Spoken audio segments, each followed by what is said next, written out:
get them confused young and you get them thinking a certain way young, then they're going to think that way for a very long time. Right. It's like the psychology of trauma with children. Trauma as an adult is much different than trauma as a child, Right. because as an Right. adult, we can handle a lot more. You should be able to handle a lot more if you Right. were conditioned younger to handle a lot more later on in life. But if you're a child and you experience trauma, you're going to be a victim of trauma for the rest of your life because you've never been taught how to express those feelings. You've never been taught how to, Right. process those emotions and those feelings from those traumatic events. And I talked about this when I was reading that book a while back. That trauma and PTSD is basically associated to unprocessed feelings and emotions, right? So I read this really, really good book, yeah, on EMDR therapy, due to a past situation in my life. And, you know, as I read this book, like it was almost like having, a damn epiphany about, just everything. It's not just about trauma. It's not just about psychology. It's literally about almost everything you can apply to in life. Unprocessed feelings are way more dangerous than a lot of other things. So if you get children young enough with all these ideas about transgenderism, these ideas about religion, these ideas about whatever fill in the blank with whatever you want to fill it in with. When you get children who are not equipped to process what they're feeling and what they're seeing, you are damaging the next generation that's coming up. And that is a goal of, and I'm going to say they, and this is a very loose they because I don't Right. know who they are specifically. But if you really want to mess a country up, if you want to mess a race up, a generation up, the whole world up, you fuck with the children, right? Absolutely. Because you can't mess with a generation that already Yep. knows what they're about. You can't mess with me. You can't fuck with my Right. mind. Right. But absolutely, you go find a 5-year-old and you can start Absolutely. impressioning on them and figure, and molding them into something that is Right. bad. And we talk about education in the United States a lot. Our education system is terrible. It's Trash. atrocious. Trash. What we teach, how we go about it, how we treat our teachers, everything about the United States education is just trash. Yep. 100% Yep. from a, Now, from top to bottom. and I'm gonna tell you something so interesting. So you made a very good point. You go, and the quickest way to destroy a nation is destroy the next generation. Yeah. And if you look at it historically, right? So we'll think about it. Go back to Hitler. Remember when he recruited? He recruited who? Young people. They started them very, very early, putting them in this mindset of victimhood, putting them in the mindset of the Nazi ideology and all that kind of stuff. It started them early. If you go look at, let's go even further back. I mean, as far as age wise, go look at the child soldiers. Think about that. They go grab these kids at 5, 6, 4. They take them and they raise them as killers. And then one day they look up and you have a whole generation. You have an army of 12-year-olds, of 14-year-olds that will, like, they'll pop you for a bowl of soup and leave you on the side of the road. You see what I'm saying? When you understand that the human mind is so fragile at that point in life, what do they say? I think psychologically, what from birth to like 5 is the most influential time in a person's life, and that's why you really have to be careful of what you teach and what you show them and what you do. I saw a Yeah. video the other day of like this kid, this little girl, couldn't have been more than, she's like 3 years old, 4 years old or something.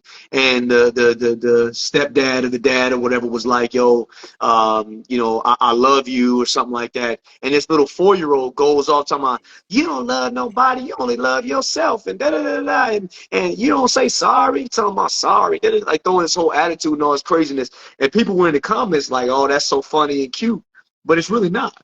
Because you got a 3-year-old, a 4-year-old that is clearly repeating something that she heard and acting like an adult. You know what I'm saying? Yeah, we I, need we need we need to stop pretending like these kids are having these organic thoughts about these things, because they're right, not. right, They're 100% not. You don't have the capacity when you're that age to formulate a thought or a process in that way, from nothing. A 4-year-old is not going to come to you. A 4, 5, 6, 7, 8, 9, 10-year-old is not going to come to you and be like, "Hey, I feel like I'm a girl." They don't understand that concept yet. That concept of being a boy and a girl has not been instilled in them right, by that time. Well, maybe a 10-year-old, but like, Yeah. 7 and Yeah. 7 Yeah. and Yeah. below, 8 and below. That concept of the male and female role has not been, been instilled in them. They don't understand that. It's not that concept is very alien to them, Right. right? So when you have these younger kids coming up to you and they're having these big boy, big adult conversations, it's coming from somewhere else. And that is also a danger of the internet, the danger of social media, the danger of, raising your children on an iPad. Right. And I'm not saying that like everything you do on an iPad is bad, because I've seen plenty of parents that have like these learning shows Right. and their kids are smart as shit. Like, because kids are smart as shit nowadays. Like, kids get smart on technology like way back. Like, I still can't type. I still got to look when I hit the buttons. You know Right. what I'm saying? You know Right. what I'm saying? And Right. there's 10-year-olds out there writing novels. So I'm not saying that technology is bad. Right. I'm not saying that Right. you can't introduce it to them early, but concepts and ideas are much, much different than, arithmetic and English. Right. So what we show to our children, how we're training our children, how we're teaching our children is very different.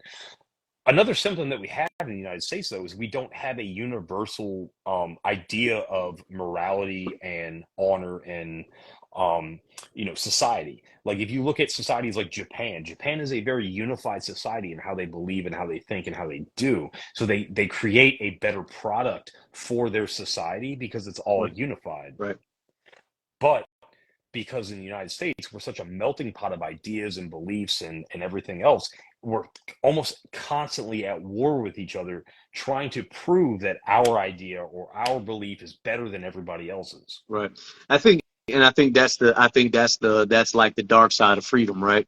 Because I mean, we essentially, the reality is that we did to an extent have some universal freedom, and we hold these truths to be self-evident that all men are created equal, you know what I'm saying, with unalienable rights, so we did have some level of universal structure. We had this universal idea of freedom and the right to Mm-hmm. pursue life, liberty, and the pursuit of happiness. But Yeah. that was more of a structural standpoint as opposed to a moral stance, right? And so now, as we move forward, my pursuit of life, liberty, and happiness disagrees with your life, liberty, and happiness. You see what I'm saying? And Mm-hmm. all we really had was the basic fundamental principles of, okay, we're not doing this, we ain't doing that, we ain't doing this. But other than that, it was really up for interpretation. When you look at, like you said, Japan, where since the Edo period, you know what I mean, you go back to the samurai, and like they still abide by many of those universal codes, that Bushido, code, and like they still abide by a lot of that to this day. You know what I'm saying? And so those cultural and moral and ethical standards are what influenced the structural standpoints of how they are today. With us, yes, the reality is our country was based off of biblical principle, but it was in structure and not in morality necessarily, right? And then obviously we know that even idea was taken away and screwed up and misused and misappropriated and broken because people had their own agendas and all these kind of things. And obviously you introduce the Industrial Revolution and all that kind of stuff. And so there is a very real, I would say that's a very real con of the freedom that we have, because we have like I told you a long time ago when I read that post where that guy said Americans have the ability to care about things that don't matter, or the freedom to care about things that don't matter, and I think our luxury, unfortunately, can sometimes become our crutch, because our luxury allows us to start to, let's say, the idle mind is the devil's playground. You start to you got all this freedom to just kind of just sit around and do a bunch of nothing. So you start thinking of stuff. You know what I mean? You start making stuff up. You start doing stuff. Think about how you figure America. The perfect example of where we are in America right now is like when you're at the house bored on a Saturday and you ain't got nothing to do, and you start doing weird stuff in your house. You know what I mean? You start. You know what I mean? Like we are the epitome of that. It's like when it's like when you're walking down the hallway and you're just bored, you don't know what to do with yourself, you don't want to watch TV. You mean like having a podcast on a Friday night? Right. Yeah. Right, like having a podcast on a Friday night, or he go. It's like when you do one of them, and I don't know if people do this, but I know I used to do this, man. You walk past the hallway, you see the mirror in the bathroom, and then you go back and you like do something weird in the mirror. Like people do that. Like you start doing really weird stuff when you ain't got nothing better to do. You Yep. start running around with your pants all on your head, and think about how many videos we see of people just doing random stuff. And like, Random and think about, shit. Yeah. yeah, and think about when you're bored, like you're just sitting around. You just, I wonder if I could. But I'm a real. So, no, real talk. I stabbed myself once on accident doing something stupid because I was bored. Right? Like, think about that. And I think that's a perfect analogy of where we are as a society. Like, I was sitting on the couch chilling, bored, had nothing to do. I found this little piece of hard plastic. I went and grabbed the doggone steak knife, and I'm up here trying to drill a hole through the plastic with the steak knife on my leg. Like, what are you thinking? Of course, all of a sudden the steak knife, the plastic broke, and I stabbed myself in the leg with a doggone steak knife, right? I think in many aspects, if you want to take that same, as stupid as that was, take the same analogy and apply it to us as a culture. We as a culture, in a society, we have gotten so complacent and comfortable and luxurious. We ain't got nothing better to do. We ain't got no real hardships for real. We don't know nothing about no. We don't know nothing about real oppression or living in a war torn nation. Like we don't know any of those things. We for the most part, I mean, for the most part, obviously we have issues, but for the most part, everybody's eating. If everybody, they did the thing. If everybody in the world lived like the average American, you need the resources of 14 Earths. Like Yeah. so, So at the end of the day, what's happening is like here in the West, like we've grown. What across the one C said, boredom equals complacency to growth. And in the United States, we are complacent. We are complacency to growth. We have not been invaded since 1812. right, Most other nations have seen a war on their soil in that time period. Almost every correct, other nation. correct, You know what I'm saying? And believe me, we prosecuted several of those wars on most of these nations, right? So we are an uninvaded nation that we have so much time on our hands that we're arguing over which bathroom people should use. You right, know what they're not doing in Africa right now? They're not worrying about what bathrooms they should use. right, You know what I'm saying? Half the country is at war with the other half of the country. Half the country right, wants to side with the West. Half the country doesn't. They want to tell the West to fuck off. They're fighting each other. They're fighting right, terrorism. Like they're literally in the fight of their lives right now. And right, that's the same for most of the world, minus probably the United States, Canada, and Europe. right. And oh, by the way, And let's not forget the fact that there's currently 46 million people enslaved, like actual slavery, like real slavery, like work camps. And let's not talk about the concentration camps in China. You know what I mean? We're not. Let's not talk about the fact that right now they're dying by the droves in China because they're living in these stacked up one little, five by five apartments or whatever the uh, case is with families of four. You know what I mean? Let's not talk about the fact that if you go to anywhere else in the world, these are not conversations that we're having because guess life what? is hard. There's a whole lot of bigger fish to fry. You know, Yeah. and let's be real about it. If we really want, and if we really, yeah, peace is major weak. I agree. If victory has defeated you, Batman. I want to try to do that. Do you Anyway, feel in yeah, charge? you feel the charge, Anyway, all right, but like, and that actually was kind of good. You heard that? That's actually kind of straight. Don't worry about that. Anyway, but I mean, I know you. I mean, you figure you and I have been in countries where you get caught on that side of the tracks, bro. They throw you off a building. Like let's be real about it. Like we live in a Hmm. whole we literally live in a fantasy world, and because we live in fantasy world, we have fantasy thinking. So I'm saying, and I Yeah. think and so therefore we have the luxury of dreaming. That's Yeah. 100%. interesting. 100%. We live in a country now where people can literally believe almost anything that they want to believe. We're telling them that they can believe whatever they want to believe. They want to believe things that are completely against known science. Like, and the thing is, science by definition is something that is constantly tested and retested. All right. So scientific fact is tested and retested. Real scientists don't believe that science is fact. They believe that science has to be constantly tested and Correct. retested Correct. in order to remain fact, Correct. right? Until it's either proven or disproven, which Right. is basically a process that never stops. Correct. Biology is very weird. All right, like understandably, biology is very weird. Do we have these things in biology where you have a man and a woman in one body? Yes, you have a dual sex human being because of the way biology works. Okay. But as far as a all encompassing ideology, it doesn't exist. We know it doesn't exist.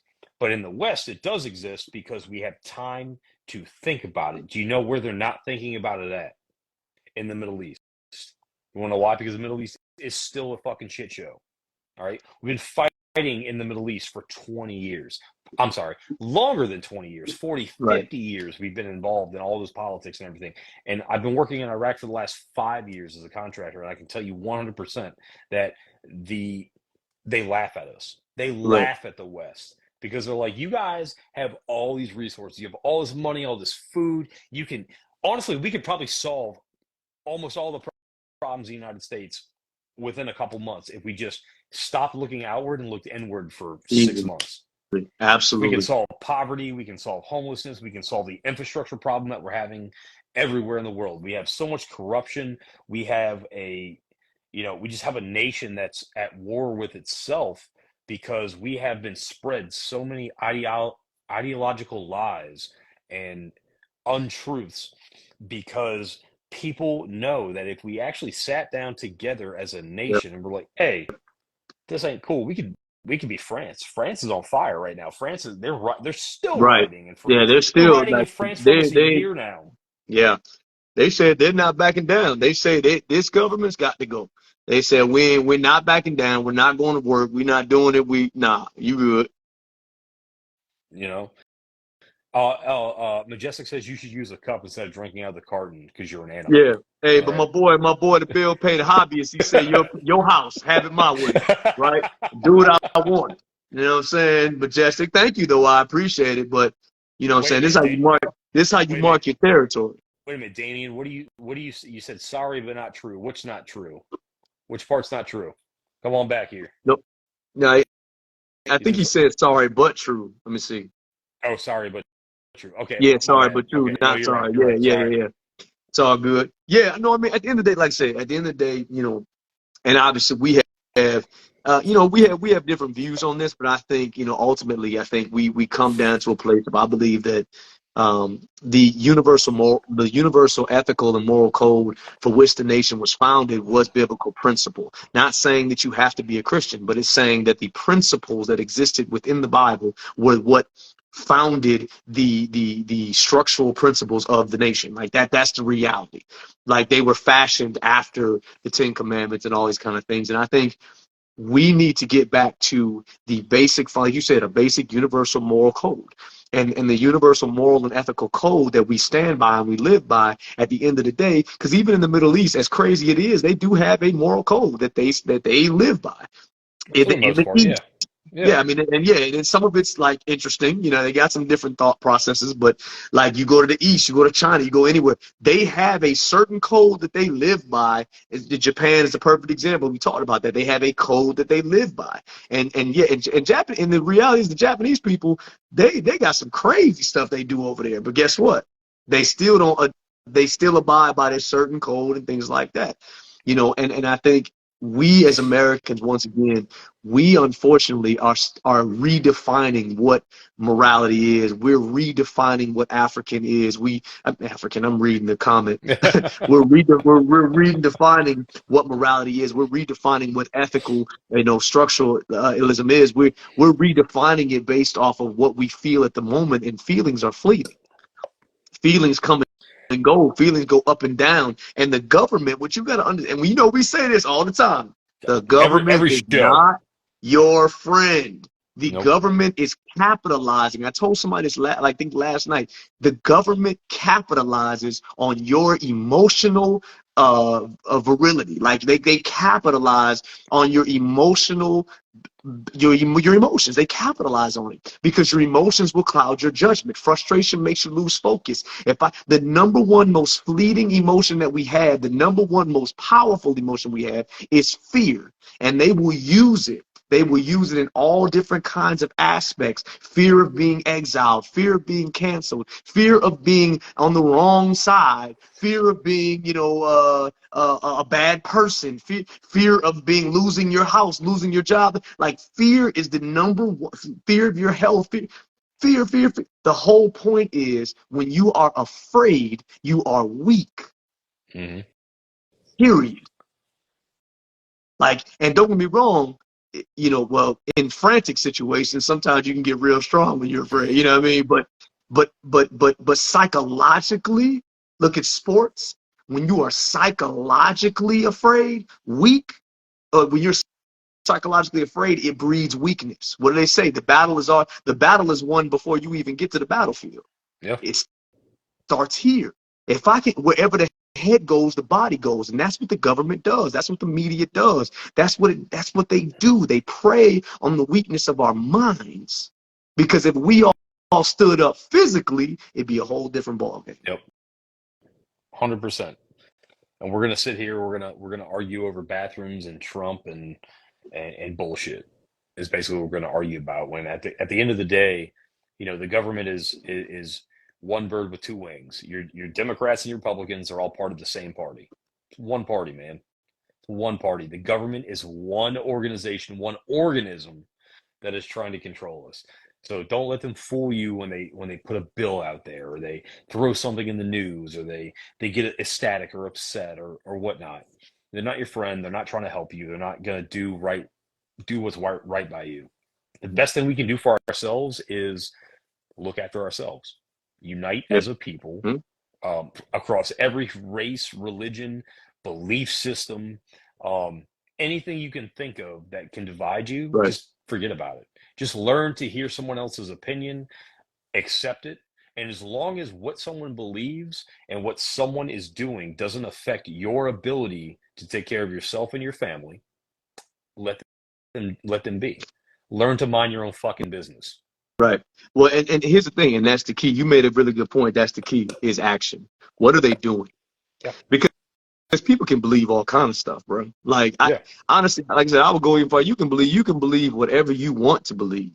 But when you act on it and it impacts the people in the community and things around you, now we're talking about something different. Now we need to have a conversation. Because I mean, bro, you've been in the Marine Corps a little while. You know you the mess of folks to believe some crazy stuff. But at the end of the day, you got my back, I got your back, and it is what it is, right? I mean, as powerful as belief is, because I believed I was invincible, and here I am. Right. But yes, belief can be a danger. It can be. I mean, the thing is everything can be weaponized. I remember trying to talk about intersectionality on one of the shows, and someone's like, "That's not what intersectionality is," and I'm like, "Sit down. I'm about to school you." All right, I can 100% tell you that intersectionality is dangerous as shit. Right. It's dangerous as shit. Right. Any belief that you have can 100% be weaponized against you and the people around Absolutely. you. Any belief. It doesn't matter how innocent you believe it is. Yeah. You have to be cognizant. Whether you want to talk about religion, politics, the economy, anything. Every belief that you have, no matter how grounded in truth, no matter how grounded in good it is, it can be weaponized and turned to evil on you. And if you leave this podcast with anything else, all you need to do is question everything and take care of yourself.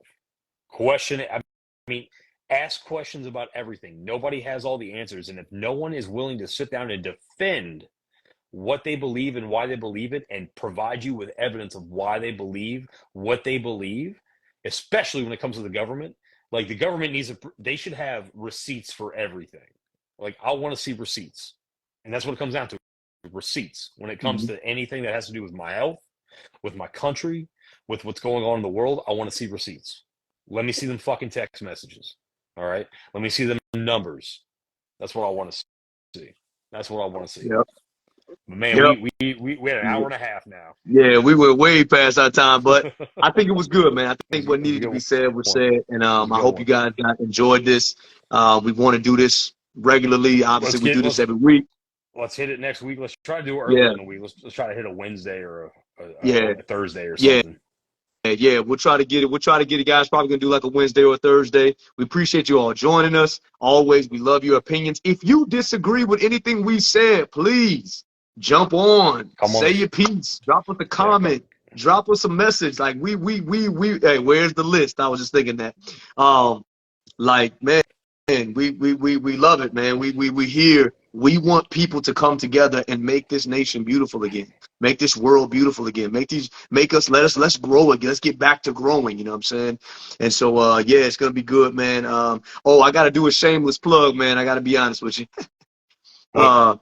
A shameless plug is so if you guys didn't know, I had the privilege of doing a TED Talk last year. So if you guys want to go to the TED Universe and check that out, it's called "I'm Not Crying, You're Crying." And so that was cool. Yeah. I'm not laughing at you. It's made me remember this time when I was in boot camp and I had this kid who tried to run away. He tried to get off the island, Oh, right? nice. And so they captured him. They made him sit in this little duct tape box. Fantastic. And he had to stare into a mirror. And he had to say, "I'm not crazy, you're crazy," for like 7 hours. Oh, wow. And yeah, so He might be when he crazy said at that, that. yeah, Yeah, no, for sure. yeah, Sure, but yeah, I was just saying that check that out. If you guys could go check it out on YouTube if you want to. And then the flip side is I actually fortunately got called back to come back to TEDx this year, so that's pretty cool. So I was able to be a part of that production. So be on the lookout for that. So that's pretty cool. But yeah, so I just want to jump that out there. So be on the lookout. We love your comments. We love your thoughts. And yeah, you got anything, bro? I don't, man. Hey, everybody, I appreciate you tuning in. Come check out the damn YouTube. Go click that like, click that subscribe, watch the full episodes if you miss them. Find us on Instagram, find us on Facebook, find us on TikTok. Come watch our shit. For sure. All All right, y'all. Hey, and Peace. by the way, we got merch possibly coming soon too. So be on the lookout. Yeah. Yeah. Hey, y'all, everybody needs to rock a t-shirt, okay? For sure. All right, y'all. Peace.